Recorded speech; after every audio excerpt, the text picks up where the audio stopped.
Ito ang Radyo Pilipinas News Update. Aton oras, alas 5:01 San Kulup. Maupay nga adlaw kalbayog adin aton mga balita para sa yana nga pangurason. 662 nga rebelde sa Samar natagan safe conduct passes pamatiantan report matik ang kan Charmaine Perito Balvez. Radyo Pilipinas Report.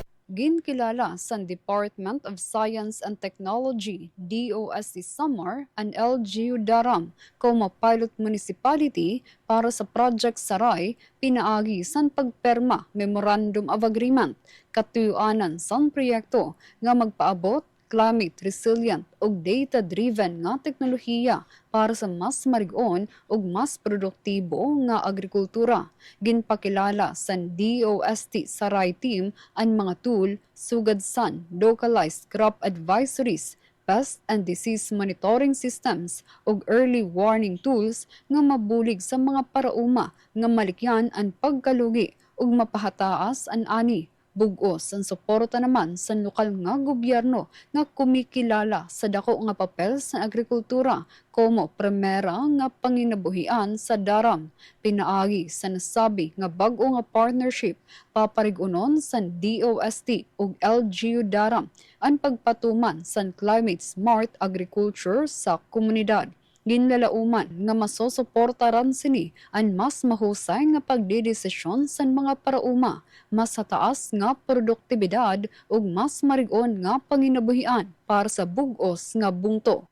Para sa Bagong Pilipinas, Charmaine Perito Balvez, Radyo Pilipinas, Radyo Publiko, Calbayog. 318 nga senior citizens sa Calbayog City nakakarawat cash assistance pinaagi sa SCPSC. Pamatiyon tan report ni Raymark Dialagdon. Radyo Pilipinas Report. Ginpatuman sa pamahalaan ng distribusyon sa cash gift para sa 318 na senior citizens sa syudad. Ngagin bubuhat sa mga octogenarians ada sa 80 anyos, gan mga nonagenarians ada sa 90 anyos. Kada usa sa mga benepisyaryo nakakarawat sa 10,000 nga tikang sa National Commission of Senior Citizens o NCSC.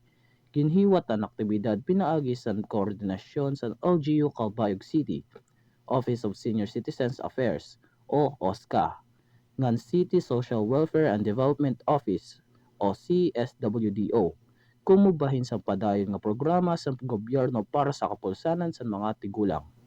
Ginhiwat ang pamamahagi yan nga December 15, 2025 sa Barangay Carmen Covered Court nga nagpapakita sa padayon nga paningkamot sa city government nga tagan asan atensyon nga suportaan sektor sa mga senior citizens sa Calbayog. Personal nga mapi si Mayor Raymond Monmonuy sa aktibidad nga nagpakita sa suporta sa lokal nga pamahalaan sa implementasyon sa programa para sa mga tigulang. Umapigi hapon ng mga city councilors na si Raduler de los Santos, Jesse Gianan, Mark Seleno Tan, nga Rosendo Morales, nga nagpahayag sa erabugos nga suporta sa programa nga sa kahimtangan sa mga senior citizens sa syudad. Para sa Bagong Pilipinas, Raymark G. de Alagdon, Work Immersion Student sa Calbayog City National High School. Radyo Pilipinas, Radyo Publiko, Calbayog. Ini ang kabugusan sa naton balita para sa yana nga pangurason.